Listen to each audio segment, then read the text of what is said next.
Episode 28, A Musical Journey. We all go through various phases in life, including the rebellious self-searching stage that some of us go through in our younger years. For Joey, the phase hit him several times in his younger years since he was a teenager. Growing up with religiously strict parents, Joey didn't always obey their rules and often argued with them, which caused their relationship to strain. Not having any siblings, Joey began feeling alone and had always sought for social groups to fit in and seek for solace. In his early 20s, Joey was introduced to black metal music through a colleague named Corey from the supermarket where he just started working. Although he initially was taken aback at how heavy the music was, he eventually got used to it, and what pulled him more about it was more than just the music. Months went by, and Joey began dressing like his rock star idols, although his parents refused to support his new image and late-night jamming sessions. However, the tipping point came when Joey's parents found out that he got involved in the sacrificial practices and rituals. Joey got into a huge argument with his parents and eventually moved out.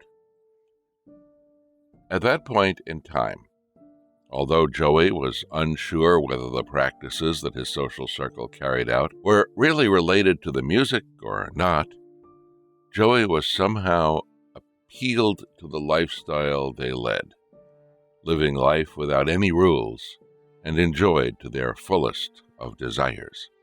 One day, Corey invited Joey over to his place to have some drinks and listen to black metal music.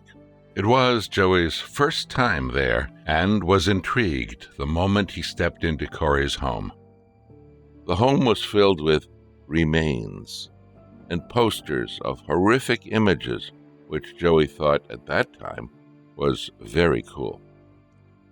As he was very impressed with all the decor that he was seeing, Joey asked, "Hey Corey, where did you get all this stuff from? The bones and the horns, they all look so cool and so well preserved." Corey then replied, "It was from a ritual a couple of years back.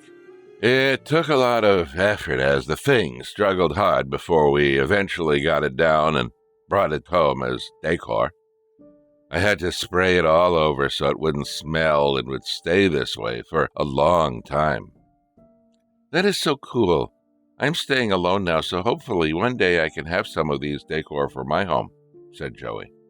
"Well, I can give you one from my collection, but are you sure you're ready to keep it at home?" asked Corey. Unsure what Corey meant by what he said, Joey then asked, "What do you mean? What do I need to be ready for?" "When we keep this at home, it attracts spirits.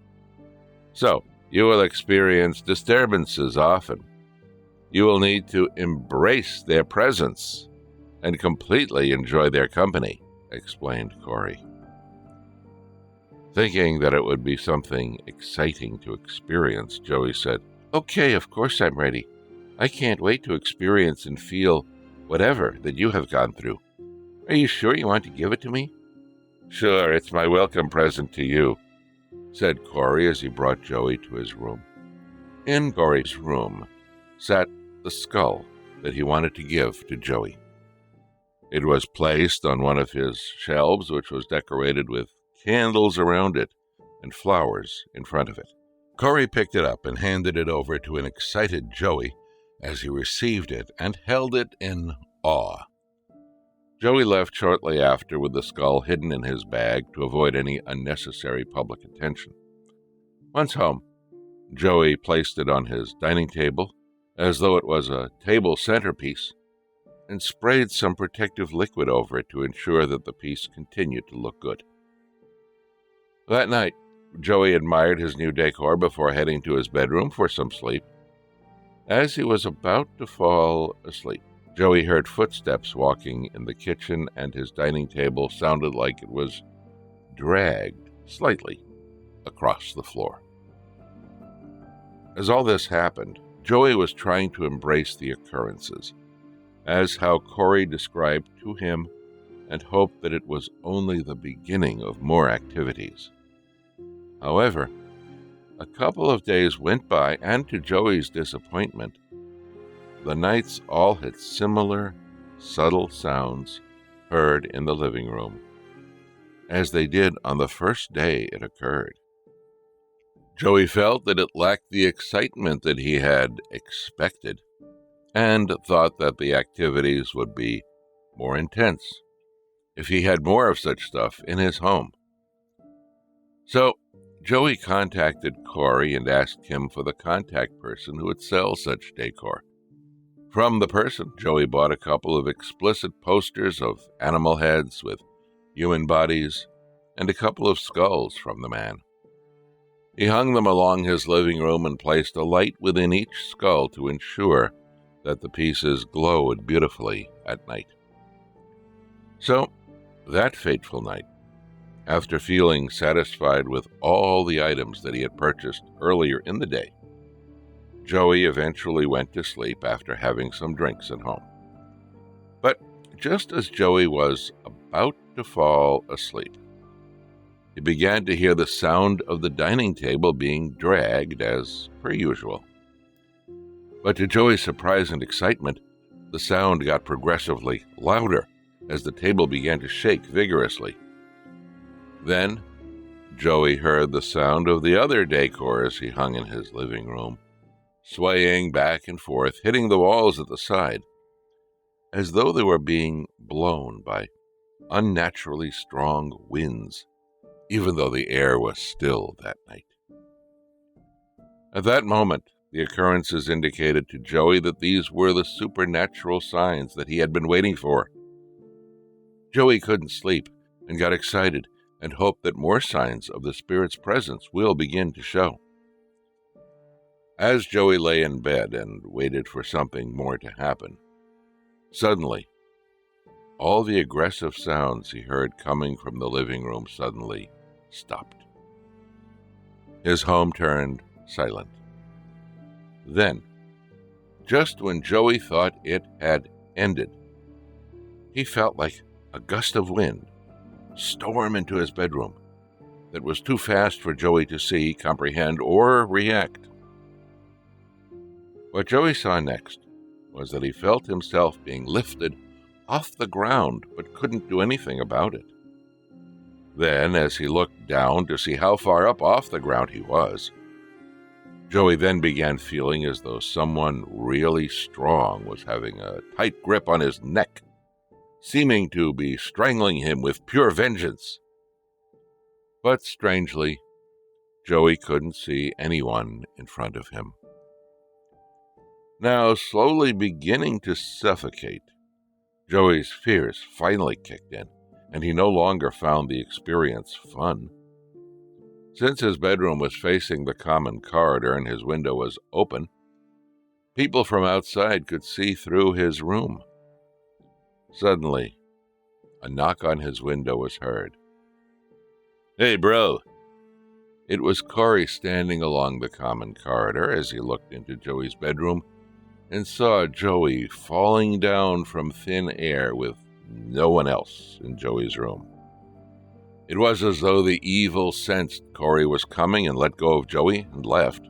As Joey fell to the floor, Corey then said from outside the window, "Are you okay, Joe? I missed the action, but I think I know what happened to you. Did you enjoy the experience?" Joey sat on the floor, and he began crying from the fear he was uncontrollably feeling. Seeing how lost and afraid Joey looked, Corey's excitement turned to concern as he said, "It's okay, man. Just open the door, Joe. It happens to all of us." Joey gathered himself as he slowly stood up and stumbled weakly across the living room to open the front door. Corey went in, and they both sat in the living room couch as Corey looked around at the decors that Joey had recently added to his home. Seeing the messy state that the living room was in, as though the spirit had violently torn apart the home, Corey then said, Okay, man, I think this path may not be for you. This seems way too extreme. What do you mean? Don't you all go through this? Asked Joe, sounding weak from the disturbances earlier. We went through a certain level of experience, but never like this. Our senior mentors told us before that if things get too out of hand, stop doing it, as it was never meant for you.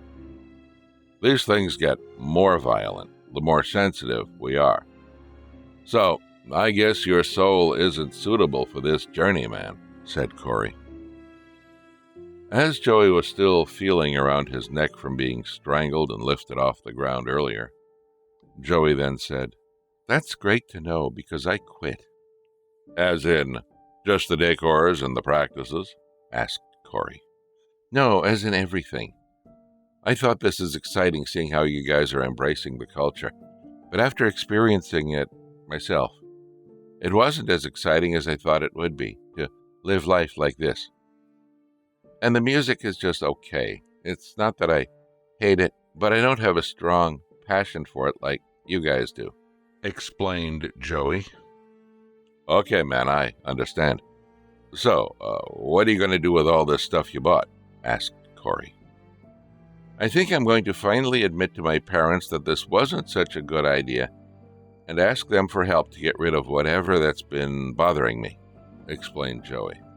Corey accompanied Joey until morning, and immediately when the sun rose, Joey packed everything that he had from his black metal experience and brought them to his parents' place and let them know what had happened to him. Although still upset with the decisions that Joey had made, his parents helped Joey to great lengths to end his pain. And even though the violent spirit continued to haunt Joey for days to come, with the help of other religious members, they eventually succeeded in putting the evil spirit away. Joey moved back in with his parents, and although from time to time they still had their disagreements, Joey became closer to his parents than ever before. He was happy to lead a simple life and put the past behind him. Away from the excitement and extremely unique adventures, Joey would always remember what happened to him during that phase in his life.